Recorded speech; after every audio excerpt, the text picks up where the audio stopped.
Welcome to the fourth and final workshop of our Mentor program. I am so sad that this is our final workshop, but I'm so excited for you all to jump into this final workshop. We've got a lot to cover this evening. We've got an amazing guest speaker for you this evening. I think you're going to really enjoy this. Now, this workshop is all about how to make the most out of that first internship. How do you make the most of that first internship or first job?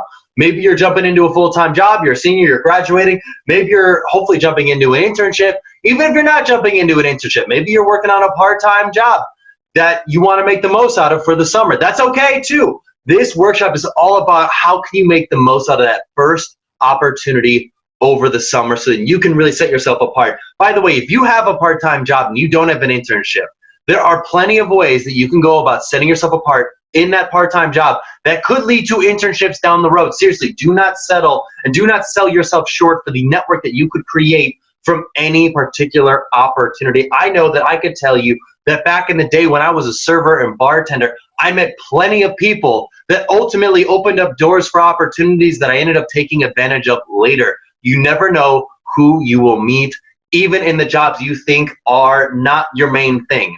It's understandable, but leverage it. Don't ever write any potential connection off.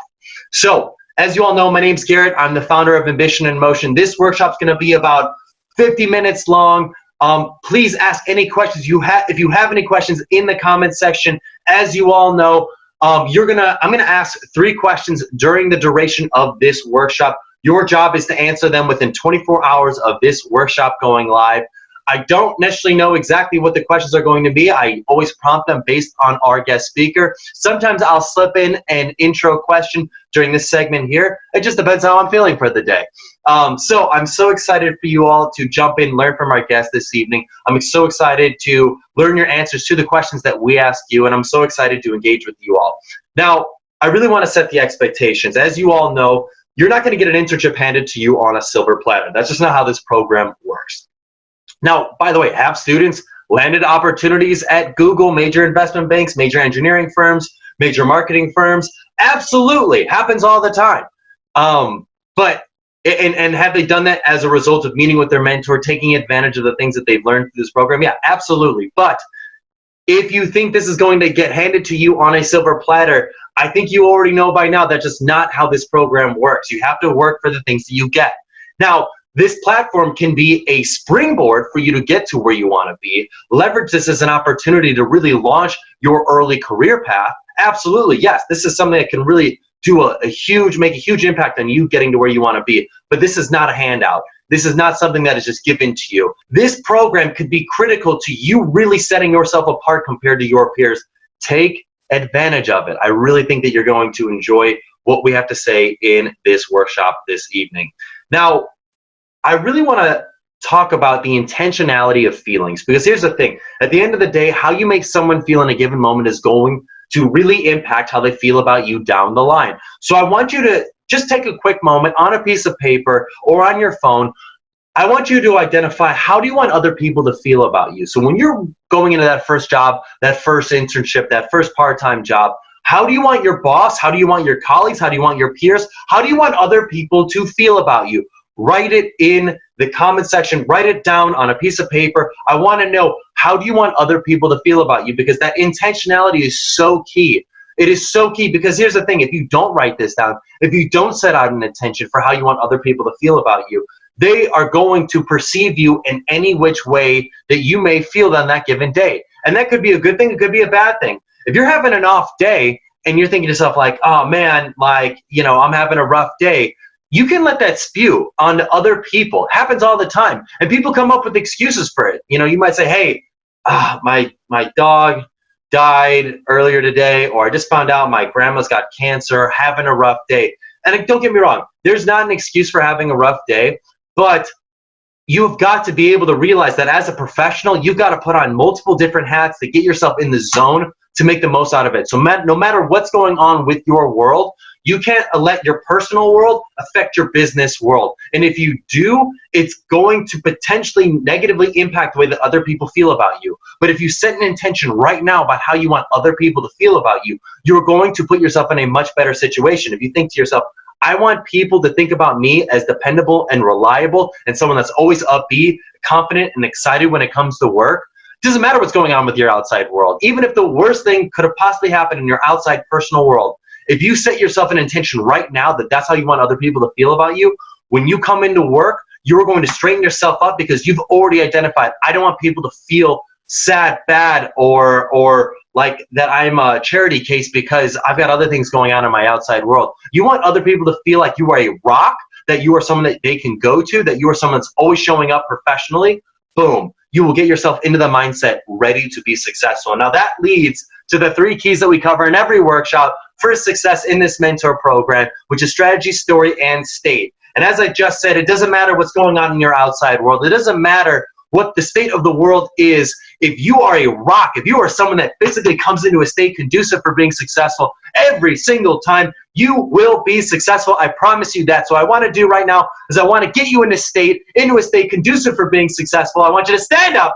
And I want you to shake it loose. I want you to shimmy it out. I want you to let it go. I want you to scream at the top of your lungs. On the count of 3, scream 1, 2, 3. Yeah! Just let it out. Let it loose. Let it go. You're getting yourself pumping. You're getting blood flowing to your brain. You're releasing endorphins. You're getting yourself ready to be successful. The reason why that is so key is because no matter what is going on in your world, you can drive your emotions with your motions. Your motions drive your emotions, meaning that if you get out, you move, you do a power pose, you get crazy, you can get yourself in a state conducive for other people wanting to be around you.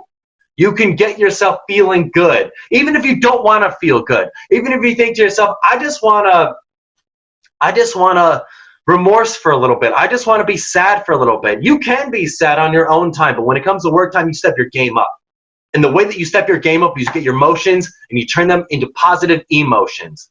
I can tell you that right now. Even when you don't want to feel on your best self, your emotions can get yourself into an emotional state conducive for being successful, even if it's only for a temporary period of time. I promise you, your emotions, getting moving, getting running, getting going, getting just shaken out, will get yourself successful. And that will be a huge catalyst for you being successful on the job, standing apart from other people. Because everyone else is going to wonder, like, man, how are you able to stay upbeat, positive, just like a go-to person every single time while other people are taking sick days or just having off days? And you can tell, everyone can tell. It's because you are making an intention to be that way before you come into work every single day. It's critical. Now, the next key is your story. What's the story you tell yourself? Now, that's a big point of the intentionality. What is the story you tell yourself for why you're going to be successful? If you're telling yourself a negative story like, hey, you know what, I don't deserve to be here, I'm not qualified, I'm just honestly, I don't even know why I'm in the room. If that's the story you tell yourself, that is the outcome that will be perceived by other people. But if you tell yourself a story, man, I can do this, I can make an impact, I can learn from these people, I can engage, I can be the energetic person who does what it takes, works the hardest to get to where I need to be. If you come in with that mentality, you can be successful. Now, the last key is your strategy. What are you going to do to make sure that you set yourself apart from your peers? Now, there's a few things that we talk about with our guest speaker, but there's a few things that I would love to discuss with you right now. The first one is what is focal is causal. This is popularized by the work of Dr. Robert Cialdini. Essentially, what it means is that whatever is seen is perceived, which means that it is all optics. By that, I mean, if your supervisor, if your boss, if your CEO sees you showing up early for work, working hard on projects, taking initiative, they will attribute the success of the entire intern team to you. But if they see you on your phone, on social media, doing something lazy, just doing things that are not, like spreading gossip at the water cooler, not working when you should be working, anything that could be perceived as negative, if they see that, they will perceive that just as likely as they do the hardworking stuff. So it is really critical that whatever people see about you, whoever you want to make sure that you impress, that they see the type of person that you want to portray, and that they do not see the type of person you do not want to portray. You will think to yourself, man, I wonder how does XYZ person get promoted over another person? I can tell you how. It's that they are seen doing good work while the other people are not seen doing good work. Make sure that you're seen doing good work. In fact, what I always find the most interesting about this research of Dr. Robert Cialdini is its extrapolation to other areas of life. specifically as, you know, I don't know if any of you all are holed up right now for coronavirus and sitting inside watching television, but what he's observed in his research is that when cameras, especially in police interrogations, are facing any particular person, whether that be the police officer or the suspect, when the camera is facing the person, one particular person, a jury is much more likely to attribute negative feelings towards that person if the camera is facing them. So if a camera is facing a suspect in an interrogation, the jury is much more likely to attribute guilt on the party of the suspect than they are to think that the cop is asking leading questions, trying to get an answer that may not actually exist. However, flip it around. When the camera is facing the police officer, not the suspect, the likelihood that the jury is going to think that the cop, the police officer, is asking leading questions, trying to get an answer that may not actually be essentially the guilt of the person who's under interrogation, it essentially increases substantially more. The point I'm trying to make is that when what people see is what they perceive. So at the end of the day, if God forbid you're ever in a police interrogation situation and you notice that the camera is rolling, at the best you want to make sure that the camera is side by side equally to you both, or not facing you and facing the police officer. It's crazy how much of an impact that has on how people perceive other people. But more importantly, as it pertains to the workplace, make sure that people see you doing good work and not see you doing bad work. It's not a tit for tat type of thing. One bad deed is about 10 good deeds worth. You have to really, really make sure that you're not seen doing anything bad, or you are going to be on the shit list of your supervisor. And that's not a place you want to be. So the next thing that I want to talk about is this theory called the next in line theory. Essentially what this says is that when somebody is talking or about to speak, their likelihood of retaining any information before or after their speech is very low. So if you know that your supervisor is about to give a presentation, or someone that you really look up to, maybe you are about to see a keynote speaker, you're thinking to yourself, I love this keynote speaker, I love what he or she has to say, I want to go up to him or her after their speech. Bad idea. Here's why. People, when they speak, are much more likely to think about what they just said if they just finished giving a speech, or what they're about to say if they're about to give a speech. Their likelihood of retaining any new information is very minimal. So therefore, you need to give the person you're trying to make a positive impression to a leeway period before you bring up new information to them, because that will increase the likelihood that your message is actually going to resonate in their mind. But if you come up to them right before a speech or right after a speech that they just gave or are about to give, their likelihood of remembering what you said, very low. So just something to keep in mind. This also applies to a boss who's giving a speech, any colleague that's giving a speech, anybody who's about to speak publicly for anything. Make sure you don't talk to them immediately before or afterwards, because they're not going to remember what you said. So the last thing that I want to touch on is this concept called matching and mirroring. This is a great key for building rapport in the workplace, especially for someone who's got negative body language. So I think we've touched on this before in the past, but you should not have your arms crossed when you're at the workplace. It conveys that you're closed off and that you're not open to learning new information. But there's a lot of people that have bad body language in the workplace. There's going to be a lot of people that will cross their arms to you. Can you cross back? The answer is yes. And I know this might sound crazy, but people feel a subconscious connection to others that they are similar to.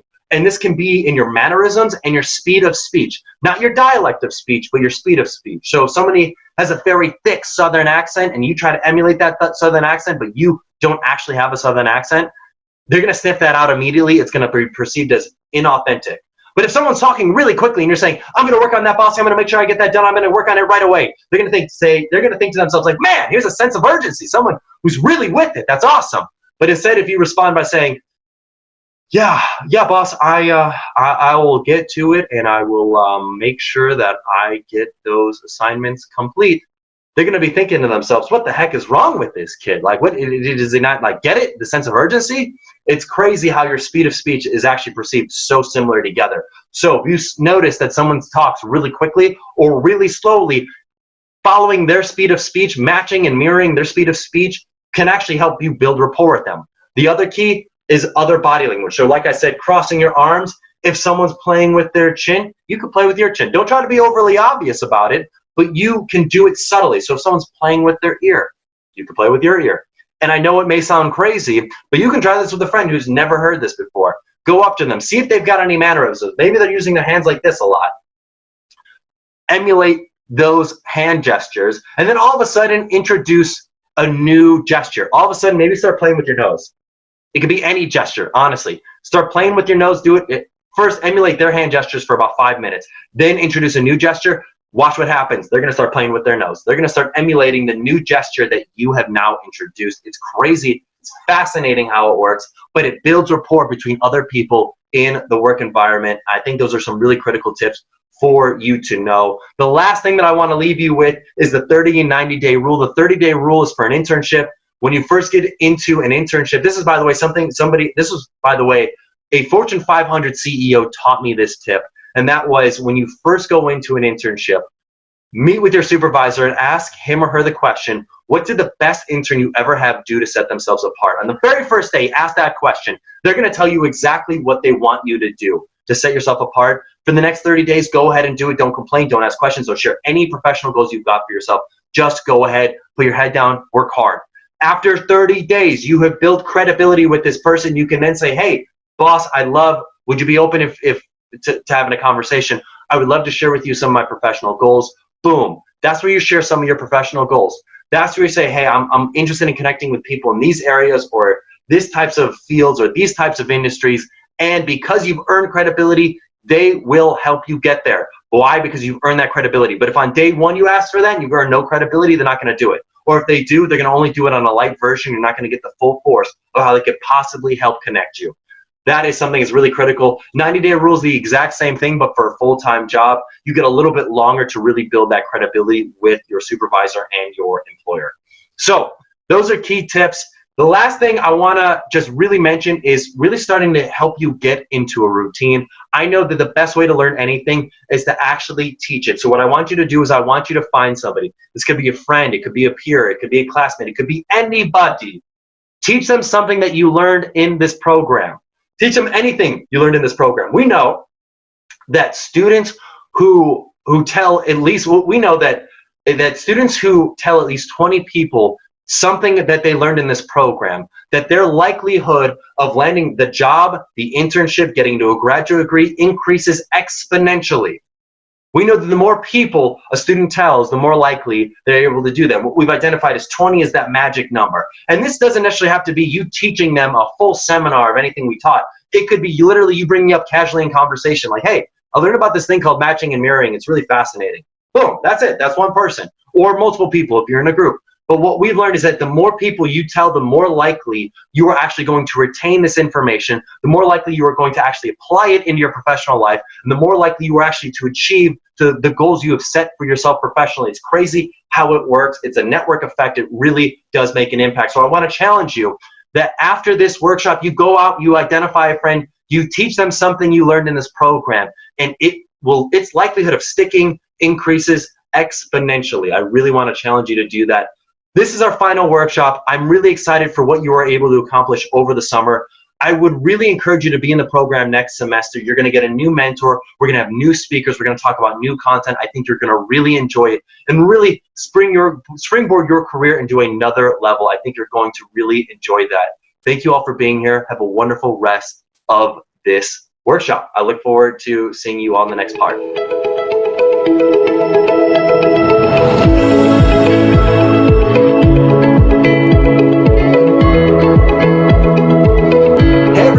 Welcome to our workshop this evening. I'm so excited to talk about how we can make the most out of our first job or internship. I mean, this is a really difficult subject to go through. Obviously, you've got a little bit of COVID. You got a lot of other things going on in your life.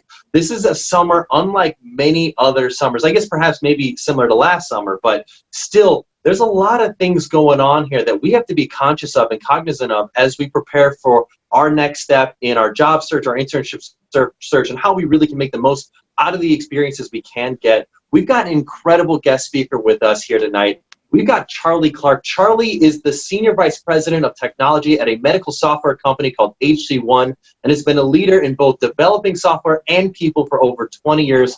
Charlie, thanks for being here. Absolutely, Garrett. I'm excited to join you and to join the students here. Looking forward to it. It's going to be great. Absolutely. So I'd love to start off with how can somebody properly set their expectations for their first job or internship? I think this is something that might be on the minds of a lot of students. And I think some students might think, I'll just come in like fresh faced, bright eyed, bushy tailed, and, I'll go with the flow. I could run with the punches. But is there things that a student can do now to really set that expectation so then they can hit the ground running when they get into work? Yeah, I think that a big part of that is probably starts with some self-reflection. What do you want to accomplish out of your internship, or where do you want to be, 12 months after you start that first job? And if you go in on your first day with some sense of what that is, that's a great starting point for your first conversation with your supervisor or your mentor or your team lead, whoever that professional contact is in that company. And then ask them as you share here's what I'd like to do. Here are my expectations. They'll be able to share back with you whether that's realistic or whether they have things on top of that they would potentially want to add to it. But I think just kind of start with what would you want to learn or what would you want to accomplish, and use that as kind of the opening of an agenda with your supervisor. I love that idea of setting an intention early on. I think that makes a lot of sense. And the reason why I think that makes so much sense is because I feel like, and I think this transcends both young professionals. I see this with experienced professionals as well, is they'll say things to me like, oh man, I'm really frustrated, or like, I think my company isn't letting me flourish, or I'm not getting the opportunities that I deserve. And the follow-on question is, well, how often have you communicated those goals, those aspirations to the company you're working with? Well, I haven't, but they should just know that since I'm in this position, my natural next step is to work towards this. It's like, is that obvious? I don't know. And I think the point is that by having that intention, and then more importantly, communicating that intention and asking, is this realistic, can really help minimize a lot of those surprises. Would you say that's pretty accurate, Charlie? No, that's absolutely accurate. And you're right. It's not just for, first time, young professionals. You do see it all the way through. You as an employee are your own best advocate. Your supervisor, your manager is there to help you along that journey, but you've really got to be the one who is in that driver's seat. They're there to help, but they can't drive. And one of the most frustrating experiences as a manager I always have is, if an employee comes and says, well, I'm leaving the organization because XYZ, and you're totally, I never knew those were issues. You never shared any of that. That was not obvious to me. If you share it with your manager, then the two of you have an opportunity to do something with it, and work through it, or determine if long term maybe that's not the right fit. But you have to be the one that communicates it, and you've got to be your own best advocate. Yeah, I think that makes a ton of sense. So I'd love to just take a moment to pause and ask the students a question real quick. What is an intention you would like to set for your first job or internship? Or maybe you've had your first job and first internship. What is an intention you would like to set for yourself from here on out? Post in the comment section. I'd love to learn from that. And if you haven't shared this information with your manager, let's say you've already started in your first job or your first internship, you haven't shared this information with your manager, how can you get started to ensure that you're going to share this information with your manager? I think setting that, I'd love to learn what your action plan is for going about and making that happen for yourself. Because that leads to the very next question I have is, how can we minimize our surprises at work, Charlie? What are some things that we can do to minimize those shock waves that we get, or potentially those feelings of frustration we get over time of potentially being at work and not potentially feeling acknowledged or recognized, or that our goals and intentions aren't being met? Yeah, so if it starts with that first conversation, I'll use an internship example. An internship should be about learning. You should be coming out of your internship having learned something valuable that you can take back and go back into your academic coursework with. So if you have something that you're looking to learn and you've shared that, and you get to that point that it's not happening, you don't feel like you're learning it, I think that's a point where, again, raise that up. But if it's still just not happening, it gives you an opportunity to sort of become better aware of what you're looking to do. Expect your expectation to change a little bit. The company may say, hey, well, that's not a project we can have you work on yet. Or the feedback may be you need to develop some additional skills before that's really a legitimate place for you to go. But I think you can get that feedback and then use that to sort of adjust your expectations. I remember my first job, I thought I should be the CEO after, the first year, and that didn't happen. But being able to work with my managers about what was a realistic expectation, I was able to kind of turn that into what should I be looking for? What should I expect at the end of that? And kind of get that reset. I love that you brought that up. I'd love to dive deeper into that, because I think that's something that's very consistent with a lot of recent graduates. Is it can be easy to have potentially unrealistic expectations when you come in. I mean, so often when we're in our classes, we're learning coursework that perhaps someone might do at the senior most level within an organization, and it skips kind of those junior steps that we really need to take to get to that point. How can we properly take that reality check, that when we share our goals or intentions with our manager and they say, hey, well, that might not necessarily be as realistic, but it might be more realistic that we can get you here. How can we go about taking that with the right mentality and not potentially making a rash decision? I would say a good thing to look for there is, as you take that feedback, look around at the rest of the team. And is the message you just heard from that manager, does that align with what you see the responsibilities laid out with the other folks on the team? I think that's also a great time to look and say, where is that next role or that next position? Where is it that I'm aspiring to get to? And find that person on the team, if it's a coworker or a peer, that you look around and you kind of say, that's where I think I need to go next. Or that looks like maybe the next step, and get to know them, work with them a little bit to understand really what the differences are between where you are and where they are. Start to kind of get a sense of what is the difference in responsibility and in skill set, and then you kind of can plot a roadmap that says, all right, well, if I want to be doing what that person is doing now in the next 4 months, what do I have to do to get there? How can I demonstrate that I have those skills? Yeah, that's a great insight. It leads right into my next question is it important to network while in that first job or internship? And if so, how can I go about doing that perhaps doesn't step on somebody's toes or offend anybody? I mean, I could imagine, I've seen scenarios where, let's say, if you've got a manager and you went to maybe your manager's manager or somebody outside of your department, sometimes you see your immediate manager maybe get frustrated because you're like, whoa, you should be coming to me with these questions. How can you properly network within a work setting so then you're not potentially frustrating your manager, but at the same time putting yourself in the best position to connect with as many people as you can and have the conversations you really desire? Yeah, and absolutely, you should be networking with anybody and everybody that you can.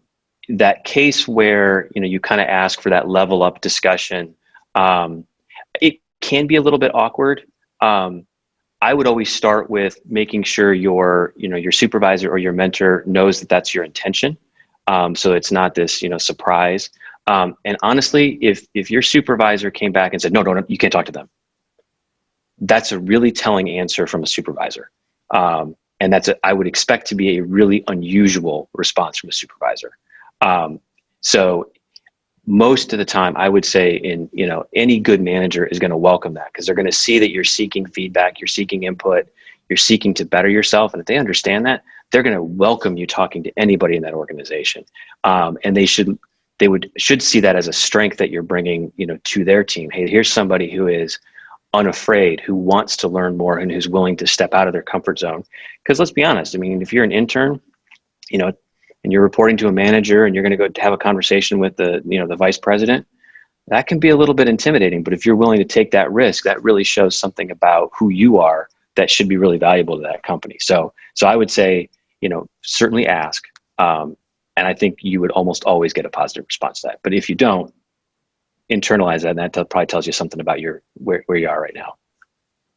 Well, Charlie, I want to challenge you, or at least question a little bit more about that term you used. You said risk of reaching out and talking to the vice president. And the only reason why I want to challenge that term is because the insinuation with the term risk is that, you're risking something. But it would seem like if you had the blessing of your immediate manager and they were okay with it, that it would be a no-brainer.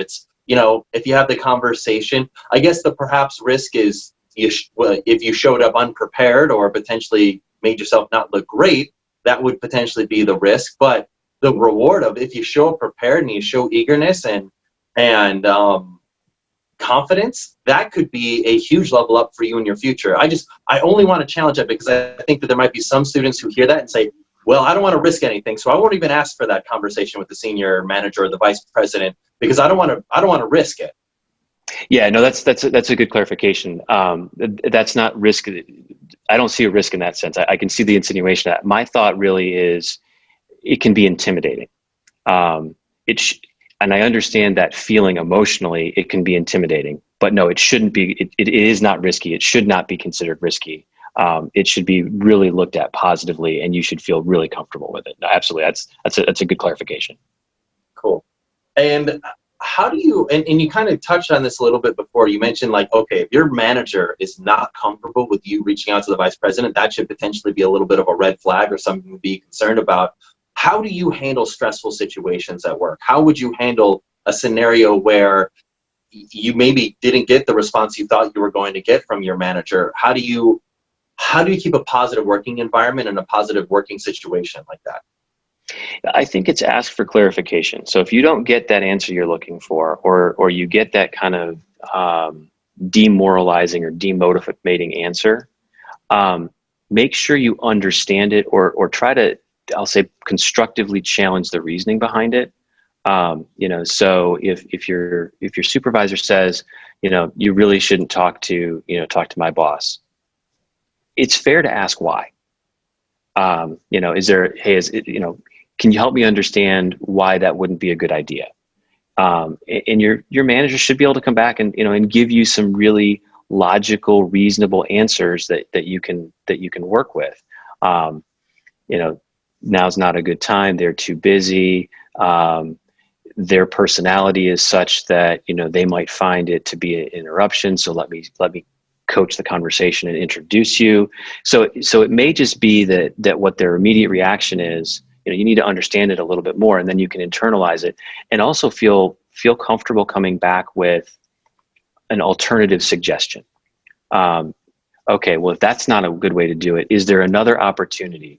I would really like this experience because when I go back to campus, I really wanted to learn about management of the company in a broader sense. And, I'd like the opportunity. Is there a chance that I could talk with someone else? Just, kind of keep trying to find doors that you can open with them if you don't get that first answer.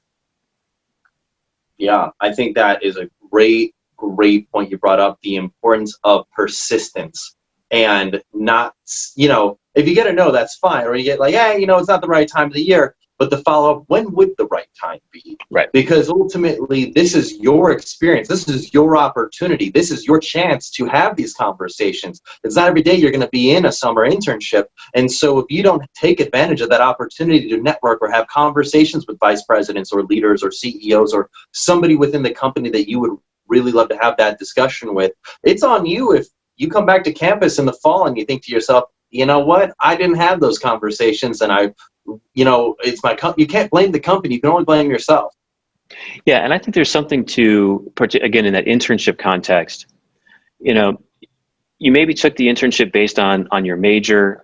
So, as an IT guy, we've had interns in who are doing software development because that's what they've been exposed to on campus. But when you get into a company, maybe you realize that, hey, there's all these other aspects of what the IT organization does that I haven't been exposed to. From a learning experience, I want to learn about that. I'd like to understand what the testers are doing or what the security folks are doing. Or it could be you have a conversation with folks over lunch, and you're talking to the intern who's working in the finance area, and you go, wow, that sounds really interesting. I'd like to learn more about that. That's really should be one of the primary purposes of the internship, is to learn more about it. What is it like to be a professional? What is it like to work in this company? And the broader perspective you can get helps you in the long run. You can learn that, hey, maybe software development's not my thing, but I really found this really other interesting aspect that I want to explore more. If you can go back to campus having learned that, you're really money ahead. You mentioned this thing of what it's like to be a professional. I love to dive deeper into that, specifically in the sense of just routines and finding things that one can do to really put themselves in the best position to succeed. Because I know, like, not everybody is on their A game every single day. It's natural. Like, nobody wakes up with just rainbows and butterflies every single day. I'm a pretty happy guy, and there are some days that I don't wake up with rainbows and butterflies. It's okay. But how can we course correct? What can we do? What are routines that you partake in that allow you just to come in with just a general semblance of professionalism and preparedness for the day, for the workday, so then you can put your best face on and put yourself in the best position to succeed and thrive at work? Yeah, so I am very much a routine person, and if I can fall into a habit and a routine, that's kind of my definition of how I set myself up for success. So in my case, I'm a little bit more of an early riser than I probably was when I was in my 20s. But when I try to get into work, I try to take that first maybe 15, 20 minutes to myself to set the day. And that's, look over the calendar. What meetings do you have? What interactions are you going to have? And make sure that you're prepared, and prepared as best as you can. Do I have an agenda for the meeting I'm going to have with my supervisor? If I'm going to be asked about the status of a project, have I thought ahead about what I want to say? And even just taking those few minutes in the morning, to collect my thoughts, even if I don't write them down, I'm better if I do write them down, but even if I just kind of think through it, when I get into that situation later, that preparation comes back and that recall comes back. And so, then I'm able to present my best foot. I've thought about it. And I think that's probably one of the biggest keys to being a professional in any environment is preparedness. There are going to be things that come up that you can't prepare for, but if you can prepare for it at all, I think that's a really big key to sort of, setting yourself apart from your peers. That's a really good point. I'd love to take a moment to ask the students a question really quick. What is a routine that you would like to implement on a more regular basis, or that you already do and you feel proud of yourself? Something that you've recently started doing that you feel like, this has already helped me. I can already see the tangible results from this. Or a routine that you'd like to start pursuing. Put it in the comment section. I'd love to hear about it. I just know there's power in sharing our goals or the things that we aspire to pursue, because when we share it with other people, it becomes part of our identity, which means that we're much more likely to actually follow through on the things that we like to accomplish. And I love just to learn about what are the routines you would like to start implementing in your life to help you prepare for that first job or that first internship, or just for the work that you're already doing. Post in the comment section. I'd love to learn about that. So preparedness is one side of the coin. The other side of the coin I'd love to kind of touch base with you on is for students that are afraid to fail. What is your advice for students that are afraid to fail or make mistakes, or potentially put themselves out there? So yeah, and it's easier said than done. So I'll be the first to admit that. But failure should always be an opportunity to learn something. One of the great examples I can think of, and this is probably somewhat dated at this point, but Amazon, with all of their success, released the Fire phone. It was a complete bomb, and they spent billions on it. And after like 3 months, they pulled it off the site and said, "Well, we're not doing that again." But if you hear like Jeff Bezos talk about it, he'll be like, "Yeah, we plan to fail bigger and bigger the bigger we get." In their context, they've learned from what didn't work. So if you can kind of do that introspection of why didn't it go the way I planned, or why was it a failure, and you've learned from it, then you can build on that as learning. I think the other thing that I guess I'll share the big secret: everybody fails. Everybody on the team that you're with has failed, and they've probably failed bigger than you can possibly imagine. I've worked places where teams will almost celebrate that. So again, in IT, if you bring the system down and you crash it and you bring it to its knees, you feel pretty lousy about it. But guess what? Everybody had. So we used to put up, little stickers on the side of people's desks. How many times did you brought the system down? You can talk to your coworkers, and they will be more than happy probably to share some of the things in their careers where they've done some things that were big screw ups, that cost a fair amount of money, but They learn from it. They're able to grow from it. So that's probably the first part, is just don't be afraid of it if you can learn something from it. The one that I would caution on in terms of failure is also, hey, if you just mess up, as long as you own the mess up, as long as you can come and say, I screwed this up, this is on me, and take accountability for it, your team is going to surround you very, very quickly and say, we're here to help.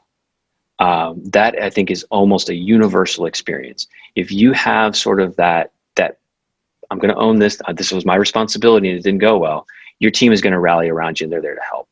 They're not going to hang you out to dry. So you can banish that thought.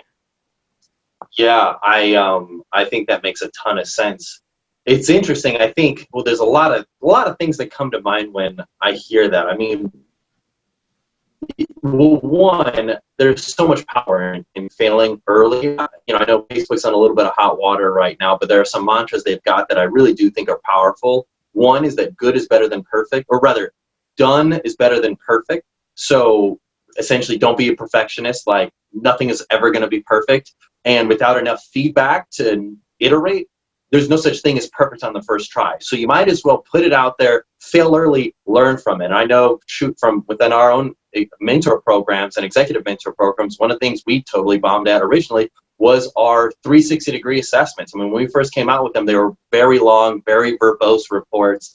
Like, every person needed to walk through with me so that I can help them understand it. But we learned from it, and we started making them better, and we started making them more abbreviated. And they're still not perfect at all, but they're certainly getting better within the realm of just the feedback. And there's no way we would have been able to make the strides we made in terms of improving the 360 had we not launched it originally to fail first and learn from it and iterate it and make it better. So I think there's a lot of power in failing. But that big point that Charlie brought out was the accountability immediately. Once you realize something did not go right, immediately be accountable for it. And it's funny, I think the biggest examples you can think about it is any past politician, whenever they've messed up something, if they hid it from people, it got blown out of proportion. If they felt like they were hiding something or they needed to hide something, everybody made a massive deal out of it. But those that immediately were like, hey, you know what, I messed up, this thing didn't go the way we wanted it to, it's like they didn't let enough time for people to let it go crazy about it, and it made it more of a non-issue than a big issue. And I guess the point I'm making is that the sooner we can recognize our mistakes and then acknowledge them and be accountable for them, the less anybody can really be that angry about it, because it's happened, it's already in the past, you can't do anything about it, we might as well move forward. Yeah, that's a huge part of it, and that's a huge part of maturity is being able to own that part of it. And is it, hey, some things it's going to be a mistake you made, sometimes it's going to be a mistake you were on a team and the team made the mistake. So recognize that, and if you do have that sense of accountability, I'm responsible. I've screwed this up, I've messed this up. Here's what I suggest we do to address it, or here's where I need help to fix it. You've already started to lay out that path for how do you move forward, and you're exactly right. Then you turn the page. If it lingers, or if you take a long time to own up to that, or to take that accountability, you're right. It just gets worse. You feel worse personally, and the reaction that your coworkers have is probably also going to be worse. Yeah, I think that makes a lot of sense. So I guess what I'd be curious to know is what motivates you to continue wanting to learn on your job? I mean, you're someone who's very accomplished. You've done a lot of really amazing things in your career. What motivates you to want to continually learn? I think the reason why I ask is because I think that's something that could be really inspiring to a lot of students as they learn and grow in their own careers. How can I ensure that more or less, how do I not stagnate? Yeah. So one of the habits that I've had for a long time is the drive home on Friday, from the office, or I guess the walk upstairs now with COVID. What did I accomplish, and what did I learn this week? Early on in my career, I started off as a software developer. So it was, what code did I write? Did I solve this problem? Was the logic, perfect? And I would get a great sense of accomplishment out of that. but I would try to sort of record it at the end of the, at the end of the week, at least sort of mentally to kind of check the box. And this is something, Garrett, and other conversations you and I have had, you've got to celebrate those wins. So for me, Friday afternoons, when I celebrate that win, hey, I accomplished this, I learned this. And I just maintained that. So now oftentimes it may be an accomplishment that the team had, but I learned from what they accomplished. I learned from what they learned. So that's been a big part of it for me. And I've always had, I think, an approach or mentality that I want to keep being curious. I want to keep learning. So I will feel that stagnation if I haven't learned something, or if I get to the end of the week and it's like, I don't know what I accomplished. I can't pin it. I can't tangibly, put a finger on what we did or what I did. That eats at me. And so then the next week it becomes even more important that, hey, I got to make sure that I want to learn something. I got to get something new. So it becomes kind of a reinforcing habit that way. That's a really cool story in the sense that I loved how you showed how it evolved over time for you. It wasn't something that, like, you went from individual contributor to now leader, and you're still learning things. And that kind of leads into my next question is, as a student and as a professional in general, how can I figure out what I like and don't like at work? I think for a lot of students, they're perhaps coming into this first job or this first internship, and they're like, I'm open-minded. I'm ready for anything. I'm ready to learn. And that's awesome. But how can we be intentional about understanding and figuring out what do we like and what do we not like about work? The first part for me in that is there are going to be bad days. And you have to be able to separate that this was just a bad day. This isn't necessarily something that's systemic or that is, long-term going to affect how I feel about it. This was just kind of an off day or a bad day. But there are going to be things where you realize there are aspects of your job that you don't like. And there are going to be aspects of your job that you do like. One of the best things that I've found is having conversations with people outside your company, with your friends, about the things that you like and don't like, become great ways to sort of understand that in a different context. So I'll use an example of some friends of mine when we were early in our careers. I had a friend who was in marketing and I was in IT. We were talking about how I enjoyed, being able to spend a lot of time looking at something and analyzing it and really being able to drill deep into it. That was something I got a lot of value out of, really enjoyed, big part of what I did. She was in marketing, and so she was oftentimes talking to customers, doing focus groups, and she said, no, you're right, same thing. I really like when I can look at the market research, when I can look at the data. And I think out of that kind of experience, we both learned that one of the things we valued and one of the things we thought was an important aspect of our job was being able to drill in and do some of that analysis. So then you look and say, well, I really like doing analysis. If you're looking for then that next job, you look for things, career options, jobs, companies, what have you, that highlight the most of those things that you really enjoy doing and that minimize the ones that you don't enjoy. So I think the best way, like I said, to kind of get that formulated is to have conversations with friends who aren't necessarily in the same field, so you can kind of draw common threads that are a little bit broader than just your experience.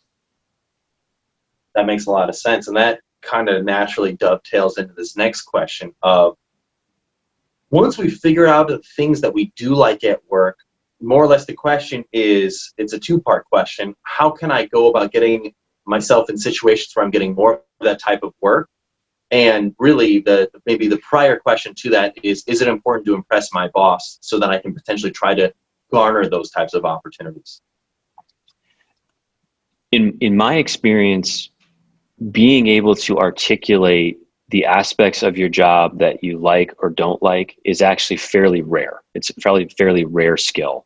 There aren't a lot of people who can articulate it clearly or concisely. You maybe can get I kind of like doing this project, I didn't like that project, but to really be able to boil it down and distill it is a fairly rare talent. So if you're able to do that and you're able to share that, I think that's going to be looked on very, very favorably. I think your supervisor is going to be like, wow, here's somebody who really is thinking about their career and about their their job and their performance, how can I help them along the way? So if you can articulate it, then I think it becomes something that you can act on. The second part of your question, is it important to, impress your supervisor? I think was the way you used it, or the way you phrased it. No. I think it's more important that you be authentic. Over the lifespan of a career, your coworkers are probably the people you're going to spend the most time with, maybe next to your family. In some cases, maybe even more than your family. And my interpretation of trying to impress has maybe a connotation of not being authentic. And I think it's more important that you be authentic. Certainly put your best foot forward and be able to talk about your accomplishments and share those things, for sure. But I would, if I had to put an emphasis on it, be you. Make sure that you are genuinely who you are. That comes across and is more impressive than I think trying to make yourself into someone that you're not. So if there's a distinction between those.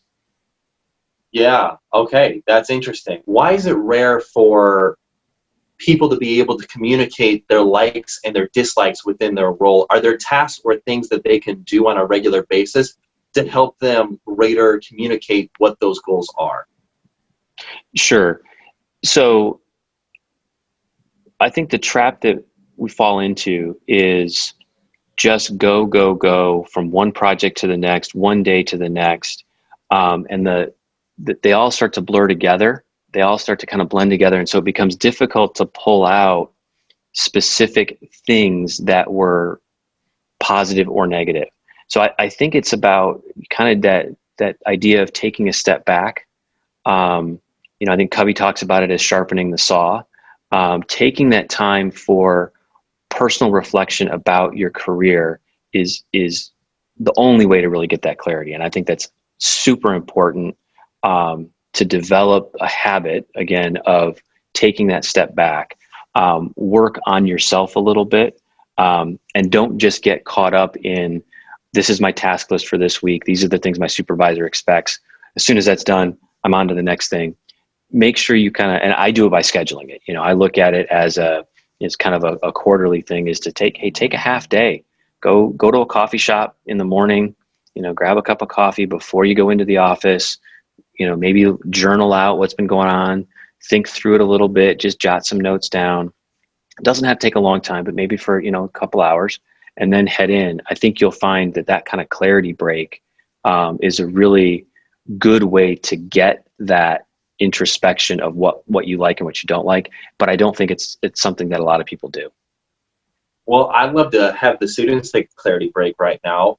I love that the students, if you could, those that are watching this right now, take a moment to think about what are the components perhaps of your schoolwork or the work that you have experienced. What are the aspects of that work that you have really enjoyed? Post in the comment section. I'd love to learn about that. Just take a moment for reflection. Just post it in the comments. It might not actually come readily available right now, but for the things that you have really enjoyed, maybe if you were a server or a bartender, like, what did you really enjoy about doing that type of work? Or if you worked, as an intern in a certain scenario, what did you like about that work? Post in the comment section. I love to learn about it. The other thing that you brought up that I thought was really interesting was this notion of really, it's not important to impress your boss. And there's one thing I wanted to just kind of clarify on that, because I think, the insinuation is like, okay, you don't need to be a brown noser. You can go ahead and be yourself, be authentic at work. But there's the kind of the counter area of this that I want to bring up, because I think that there's some validity here, is Dr. Robert Cialdini brought up this idea of what is focal is causal, which just means is what is seen is what is perceived. And so oftentimes what will happen is somebody will say, oh, well, I'll do the hard work, but I'll be a wallflower. No one really know that I'm doing all this hard work behind the scenes. And then sometimes I get frustrated because nobody has any idea that this person's actually working really hard on these projects. And perhaps there's a lot of group attribution of the work when really it was you who was working super hard. I guess, what are your thoughts on that fine balance between not necessarily being a brown noser, but being recognized that you are a strong contributor for the work you are doing? Yeah, that's a great clarification. I think that goes back to the point we talked about earlier in terms of being an advocate for yourself, and really that you have to be your own best advocate. That to me is sort of that trait where you're making sure that your supervisor knows what your contribution has been, and is clear about what the role was, how hard you've been working, or what you've been able to accomplish. And that's not brown nosing. That's really just being truthful, but also, being your own best advocate and making sure that doesn't go unnoticed or unrecognized. So yeah, it's not a brown nosing thing. It is be proud of what you've done and be comfortable sharing what you've done. Make sure that you're clear enough on it, and that you can then express that both to your mentor, your team, your supervisor, for sure. That's awesome. Well, Charlie, this has been great. I've really enjoyed learning your feedback and insight during the course of this workshop. I feel like the students really enjoyed learning about what you had to say. I guess one final question: how can our students learn more about you? How can they connect with you if they've got any follow-up questions or anything like that? I know a lot of our students are big on LinkedIn. Are you all right if they connect with you there? No, absolutely. Would love it. Yeah, I think, part of one of the things, I guess, that I really enjoy is being able to connect and share, what my experience has been. So no, absolutely can reach out to me on LinkedIn. We can send the address along in the video here. Perfect. Awesome. Well, Charlie, thanks for being here. Students, thank you all for being here. Have a wonderful rest of your evening. See everybody.